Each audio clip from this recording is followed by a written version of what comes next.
वृंदावन की जो छोरियां हैं, ये जो कुमारी कन्याएं हैं, उन्होंने एक व्रत किया है।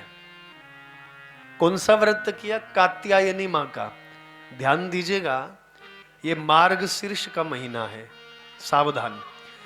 देखो, महीनों की गणना दो प्रकार से होती है। क्या जानते हो आप? हमारे सनातन धर्म में जो हमारा पंचांग है, जो विक्रमादित्य संवत्सर है, उसके द्वारा दो प्रकार से गणनाएं होती हैं। एक मास की गणना होती है सूर्य भगवान की गति के अनुसार। ध्यान दीजिएगा, सूर्य सौरमान। तो सौरमान का जो महीना शुरू होता है वो संक्रांति से होता है। तो संक्रांति अभी लगभग 15-16 तारीख को थी, तो संक्रांति से पूष का महीना शुरू हो गया। भगवान सूर्य नारायण धनार्क धनु राशि पर आ गए हैं। धनु राशि यानी पूष का महीना। 12 महीने हैं, 12 राशियां हैं, आप समझते हैं ये? तो धनार्क धनु राशि पर भगवान सूर्य नारायण कहां रहते हैं? पूष के महीने में। पूष के महीने में धनु राशि पर भगवान सूर्य नारायण है। एक राशि से दूसरी राशि में जब संक्रमण होता है, जब आगे बढ़ते हैं सूर्य भगवान, तो क्या होता है? महीना बदल जाता है। तो सूर्य की गति के अनुसार तो पूष का महीना शुरू हो गया, और दूसरा महीना गिनते हैं हम चंद्रमा की गति के अनुसार। तो चंद्रमा पक्षों में शुक्ल पक्ष और कृष्ण पक्ष। तो अभी क्या है? ये मार्गशीर्ष है। यदि हम चंद्रमा की गति के अनुसार गणना करें तो अभी मार्गशीर्ष है। और मार्गशीर्ष शुक्ल पक्ष जो है, नवरात्रे होते हैं। ध्यान दीजिएगा, आज दशमी है, कल एकादशी है। हाँ, तो ये नवरात्रे। तो मार्गशीर्ष कितना बड़ा सौभाग्य है। मैं किन शब्दों में धन्यवाद व्यक्त करूं, मेरे पास कोई शब्द ही नहीं है। इतनी बड़ी अमृत बेला में हमने ये भागवत कथा सुनी है, मैं आपको बता नहीं सकता। ये माता कात्यायनी का व्रत होता है इस नवरात्रों में, प्रतिपदा से लेकर के और नवमी तक जो नवरात्रे, कल नवरात्रे पूरे हो गए, इसको कहते हैं कात्यायनी नवरात्र। जो हमारी कुमारी बहनें हैं, जो चाहती हमें सुयोग्य वर मिले, या जो कई हमारे ऐसे भाई हैं जिनके विवाह में विलंब हो रहा है, तो उनको कात्यायनी माँ का व्रत करना चाहिए, कात्यायनी माँ की पूजा। तो कात्यायनी माँ की कृपा से सुयोग्य वर की प्राप्ति होती है, या सुयोग्य धर्म पत्नी की प्राप्ति होती है। तो जिनके विवाह में विलंब हो रहा है, ये मार्गशीर्ष शुक्ल पक्ष कात्यायनी के व्रत करवाना उनसे। ध्यान दीजिए आप, ये कथा नहीं है, ये दर्शन है। और इसी कथा में मार्गशीर्ष शुक्ल पक्ष पंचमी को हमारे बांके बिहारी जी वृंदावन में, देखिए कितना सौभाग्य है बंधुओं। मुझे अभी जो होली उत्सव जो गया है फाल्गुन में, मुझे श्री गिरिराज धरण भगवान के चरणों में भागवत कथा सुनाने का सौभाग्य मिला। और आज हमारे जो यहाँ पर विराजमान हैं, श्री गिरधर गोपाल चैरिटेबल ट्रस्ट के हमारे बहुत सम्मानित हमारे प्रधान जी और हमारे उप प्रधान जी, इनके लिए जोरदार तालियां बजाएंगे। ये इन्हीं का प्यार और स्नेह है जो मुझे वहाँ गिरिराज धरण के चरणों में, गोवर्धन जी के चरणों में कथा सुनाने का सौभाग्य मिलता है। हमारे बीच में बहुत सम्मानित श्री तीर्थराज गर्ग जी, जो कि एकता सेवा सदन, एकता सेवा ट्रस्ट, एकता गौशाला और हमारा श्री गिरधर गोपाल चैरिटेबल ट्रस्ट के जो बहुत सम्मानित प्रधान हैं, मैं आपका बहुत बहुत स्वागत वंदन करता हूं। और उनके बिल्कुल बगल में बैठे हुए हैं बहुत सम्मानित श्री अशोक मित्तल जी। आप हमारे गिरधर गोपाल चैरिटेबल ट्रस्ट और हमारा जो एकता सेवा सदन, एकता गौशाला, आप उसके उप प्रधान हैं। आप दोनों का मैं बहुत बहुत स्वागत और वंदन करता हूं। एक बार जोरदार तालियों से स्वागत करेंगे हमारे प्रधान जी और उप प्रधान जी। ये दोनों स्तंभ हैं, ये दोनों हमारे गिरधर चैरिटेबल ट्रस्ट के ये दोनों कर्णधार हैं। जैसे नींव का पत्थर होता है ना, नींव जिसके ऊपर सारी बिल्डिंग खड़ी रहती है, लेकिन वो दिखाई नहीं देता, नीचे रहता है ना, नहीं, बुनियाद खंड खोदते हैं तब उसके नीचे नींव का पत्थर।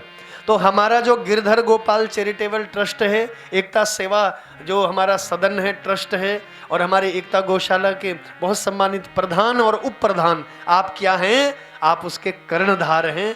आपके द्वारा ही उसकी स्थापना की गई, आप दोनों के द्वारा।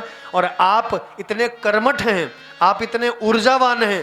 देखो मुझे लगता है 70 साल की आयु होगी लगभग, 70-75 की आयु होगी, लेकिन आपको मैं बूढ़ा नहीं मानता, आपको मैं युवा मानता हूं। जिस एनर्जी के साथ, जिस ऊर्जा के साथ आप समाज की सेवा करते हैं, एकता गौशाला और एकता सदन की आप सेवा करते हैं।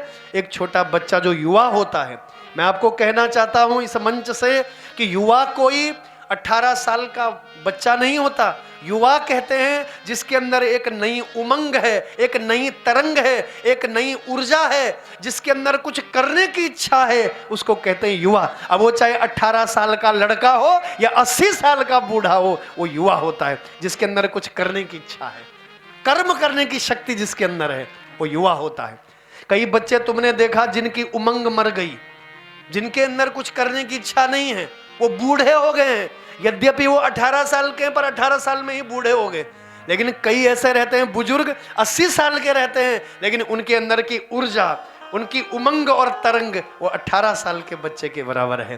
तो हमारे जो श्री तीर्थराज गर्ग जी, श्री अशोक मित्तल जी, आप दोनों की जो ऊर्जा है वो किसी युवा से कम नहीं है। इसलिए मेरे दृष्टिकोण में आप युवा हैं। तो ऐसे हमारे दो युवा बहुत कर्मठ और बहुत ऊर्जावान हमारे बीच में बैठे हैं। आपका बहुत बहुत स्वागत और वंदन करता हूं। आपको मैं मंच पर आमंत्रित करता हूं, थोड़ा सा आ जाएंगे मंच पर, व्यासपीठ का आशीर्वाद ग्रहण करेंगे। बहुत सम्मानित हमारे प्रधान श्री तीर्थराज गर्ग जी और हमारे अशोक मित्तल जी, आप मंच पर आएंगे और व्यासपीठ का आशीर्वाद ग्रहण करेंगे। बोलिए भक्तवत्सल भगवान की, गिरिराज धरण भगवान की। तो ये कितना बड़ा सौभाग्य है कि मुझे पिछले वर्ष एकता सदन में, एकता गौशाला चैरिटेबल ट्रस्ट में, गिरधर गोपाल चैरिटेबल ट्रस्ट में कथा सुनाने का सौभाग्य मिला। बहुत बहुत आभार, बहुत बहुत अभिनंदन।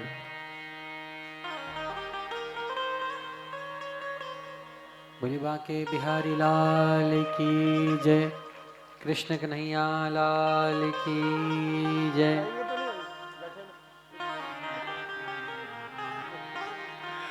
बहुत बहुत अभिनंदन, बहुत बहुत स्वागत। और आपको मैं कहना चाहता हूं, जो दक्षिणपुरी और मदनगिरी में जो मुझे आने का सौभाग्य मिला, वो हमारे प्रधान जी और उप प्रधान जी, इन्हीं का प्यार और स्नेह है।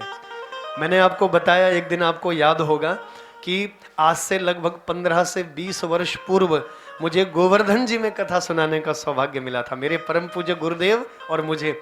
और वहाँ हमारे बहुत सम्मानित तीर्थराज गर्ग जी ने वहाँ कथा सुनी। 7 दिनों तक हमारे साथ रहे, बड़ा प्रेम हुआ, बड़ा स्नेह हुआ। अन्यथा मैं मदनगिरी के बारे में पहले जानता ही नहीं था, दक्षिणपुरी के बारे में जानता ही नहीं था। तो दक्षिणपुरी और मदनगिरी में लाने का जो श्रेय जाता है हमारे तीर्थराज गर्ग जी और हमारे अशोक मित्तल जी, इनका बहुत बहुत आभार व्यक्त करता हूं मैं। इन्हीं का प्यार है जो हमें यहाँ आने का सौभाग्य मिला। जो आज हमारी ये राधे राधे सेवा समिति है, इनके द्वारा जो ये कथा हो रही है, तो कहीं न कहीं ये इन्हीं का प्यार और स्नेह है। बहुत बहुत आभार व्यक्त करता हूं, बहुत बहुत अभिनंदन और वंदन करता हूं।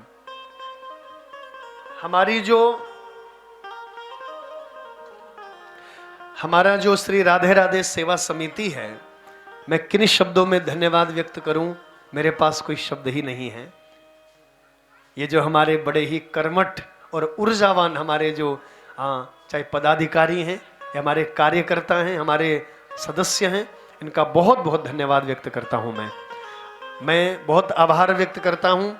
हमारे जो सबसे पहले संरक्षक हैं श्री तीर्थराज गर्ग जी, जोरदार तालियों से स्वागत करेंगे। जो हमारे राधे राधे सेवा समिति के जो संरक्षक हैं, श्री महावीर बंसल जी, आप भी संरक्षक हैं, तालियां बजाते रहेंगे। श्री सुरेश चंद्र अग्रवाल जी, आप भी संरक्षक हैं। श्री राकेश कुमार चड्डा जी, आप भी संरक्षक हैं। श्री लोकेश अग्रवाल जी, आप भी संरक्षक हैं। तो ये हमारी संरक्षक जो टीम है, बहुत बहुत आभार आपका। इसके साथ में हमारे संस्थापक इस राधे राधे सेवा समिति के बहुत सम्मानित श्री जगदीश अग्रवाल जी, जोरदार तालियां बजाएंगे। हमारे जो चेयरमैन हैं, बहुत सम्मानित श्री सुशील कुमार गर्ग जी, बहुत बहुत साधुवाद, बहुत बहुत धन्यवाद के पात्र हैं सुशील कुमार गर्ग जी। देखिए, मैं बहुत विनम्रता पूर्वक कह रहा हूं, ये कथा तो केवल 7 दिन हम सुनते हैं, लेकिन इन कथाओं की व्यवस्थाओं में कई कई दिन और कई कई महीने लग जाते हैं। तो हमारे जो सुशील कुमार गर्ग जी हैं, कई महीनों से इन कथाओं की तैयारियों में लगे हुए हैं, बहुत बहुत बधाई के पात्र हैं। और हमारे बहुत सम्मानित जो अध्यक्ष हैं प्रेमचंद गोयल जी, जोरदार तालियां बजाएं। प्रेमचंद गोयल जी जो अध्यक्ष हैं श्री राधे राधे सेवा समिति के, ये ऐसे हैं कई महीनों से तैयारियों में लगे हुए हैं। और हमारे यतीन्द्र गोयल जी जो कि महामंत्री हैं, इनके लिए भी जोरदार तालियां बजाएंगे जरा। यतीन्द्र गोयल जी, हमारे प्रेमचंद गोयल जी और हमारे सुशील कुमार गर्ग जी, बंधुओं ये ऐसे नाम हैं जो इस कथा में कई कई दिनों से तैयारियों में लगे हुए हैं, बहुत बहुत धन्यवाद के पात्र हैं। और मैं धन्यवाद व्यक्त करता हूं हमारे सुभाष अग्रवाल जी जो कि उपाध्यक्ष हैं, तालियां बजाते रहिए आप। श्री कंछीलाल तायल जी, आपका भी बहुत बहुत धन्यवाद व्यक्त करता हूं, आप भी उपाध्यक्ष हैं। श्री शरद गुप्ता जी, आप भी महामंत्री हैं। श्री हेमंत अग्रवाल जी कोषाध्यक्ष हैं, जोरदार तालियां बजाइए इनके लिए। श्री बनवारी लाल अग्रवाल जी, श्री राजवीर सिंह जी, श्री जेपी चौधरी साहब, श्री प्रदीप महलवाल जी, श्री प्रतिभा जाटन, श्री गुड्डा पंडित जी, श्री कन्हैया गुप्ता जी, श्री मनोज कुमार गोस्वामी जी, श्री अंकित गर्ग जी, श्री भारत कुमार जी, श्री संतोष गुप्ता जी, श्री सुरेंद्र जी, श्री सुरेश अग्रवाल जी, श्री सुंदर सिंघल जी, श्री राजेश जी, श्री सीताराम गुप्ता जी, श्री नरेश कुमार जी, श्री प्रेमवीर गुप्ता जी, श्री मनोज अग्रवाल जी, श्री रोहितास गुप्ता जी, श्री शिवराम ठेकेदार जी, श्री ब्रिजेश कुमार गर्ग जी। तो जोरदार तालियों से बहुत बहुत स्वागत, बहुत बहुत वंदन। हमारा जो राधे राधे जो सेवा समिति है, हमारी जो कमेटी है, तो देखो ये जो कथा हो रही है, इतनी सुंदर अमृत बेला में ये कथा हो रही है, मैं आपको क्या बताऊं, बहुत सुंदर अमृत बेला में ये कथा हो रही है। और इस कथा में बंधुओं देखे, मैंने बताया कि मार्गशीर्ष शुक्ल पक्ष पंचमी, मार्गशीर्ष शुक्ल पक्ष पंचमी, इस कथा के बीच में ही उसी दिन हमारे बांके बिहारी जी का प्राकट्य हुआ वृंदावन में। आपको सुनकर के बड़ा आश्चर्य होगा, आप लोग शायद इस बारे में नहीं जानते होंगे। हमारे जो श्री बांके बिहारी जी का श्री विग्रह रूप है, वो आज से लगभग कई हजारों वर्ष पूर्व बांके बिहारी जी प्रकट हुए थे। हमारे वृंदावन के एक बहुत बड़े संत, आपने नाम सुना होगा, श्री हरिदास जी महाराज, नाम सुना आप लोगों ने? श्री हरिदास जी महाराज, श्री हरिदास जी महाराज बांके बिहारी कन्हैया के बहुत भक्त थे, ठाकुर जी के। एक दिन ठाकुर को बोले, प्रभु तुम्हारा दर्शन तो मेरे हृदय में नित्य होता है, पूजा में तुम्हारा दर्शन होता है, लेकिन प्रभु आप मुझ पर कृपा करिए, सब भक्तों को दर्शन दीजिए। तब श्री हरिदास जी महाराज की प्रार्थना सुन करके श्री बांके बिहारी जी, जो आज भी वृंदावन में बांके बिहारी जी के मंदिर में जो श्री विग्रह जो मूर्ति विराजमान है, वो श्री हरिदास जी महाराज को दर्शन देने के लिए प्रकट हुई थी बंधुओं। वो मूर्ति बनाई नहीं गई किसी के द्वारा, श्री हरिदास जी महाराज के दर्शन को देने के लिए वो प्रकट हुई थी। बोलो बांके बिहारी लाल की जय। तो श्री गिरधर, श्री हमारा जो राधे राधे सेवा समिति है, आपके द्वारा जो ये कथा का आयोजन करवाया गया है, कितने सुंदर अमृत वेला में करवाया गया है, देखिए आप। हाँ, और आजकल जो है माता कात्यायनी का व्रत चल रहा था, कात्यायनी व्रत, और इस कथा का परीक्षित बनने का सौभाग्य हमारे बहुत सम्मानित पूर्णचंद खंडेलवाल जी, जोरदार ताली बजाएंगे इनके लिए। पूर्णचंद खंडेलवाल जी और इनकी सौभाग्यकांक्षिणी, इनकी धर्मपत्नी श्रीमती कमलेश खंडेलवाल जी, इन दोनों को सौभाग्य मिला मुख्य यजमान बनने का, इनको सौभाग्य मिला परीक्षित बनने का। तो देखो कितना बड़ा सौभाग्य। कह रहे थे मुझे गुरुजी, मुझे कहीं बाहर जाना था, लेकिन मेरा वो अचानक से प्रोग्राम कैंसिल हुआ। देखो कैसी कृपा हुई ठाकुर जी की। हाँ, जैसे ही मेरा कैंसिल हुआ, उसके 1-2 दिन बाद ही यहाँ से निमंत्रण आ गया कि आपको परीक्षित बनना है। तो कितना बड़ा सौभाग्य है कि गुरुदेव मुझे इस कथा में रहने का सौभाग्य मिला। तो देखिए ये आप पर बहुत बड़ी कृपा है। मैं प्रतिदिन बहुत विनम्रता पूर्वक कह रहा हूँ, परीक्षित बनने के लिए, कथा का आयोजन करवाने के लिए लाखों लाखों रुपए खर्च करवाने पड़ते हैं, लेकिन कितनी बड़ी कृपा हुई हमारे बांके बिहारी जी की कि अनायास आपको मुख्य यजमान बनने का, परीक्षित बनने का सौभाग्य मिला है। और यहाँ हमारे कई खंडेलवाल परिवार के लोग बैठे हुए हैं। हमारे जो मुख्य यजमान जी, हमारे परीक्षित जो हैं श्री पूरणचंद खंडेलवाल जी, कमलेश खंडेलवाल जी, उनके पूरे परिवार के लोग यहाँ बैठे हुए हैं, प्रतिदिन कथा में आ रहे हैं। बहुत बहुत धन्यवाद, बहुत बहुत स्वागत और वंदन करता हूँ आप लोगों का।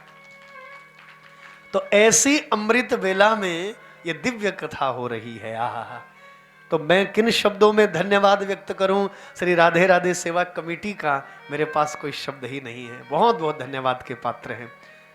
तो बंधुओं, आइए, कात्यायनी माँ का व्रत किया। और ये जो कात्यायनी व्रत थे ना, ये आजकल ही थे, मार्गशीर्ष के शुक्ल पक्ष में।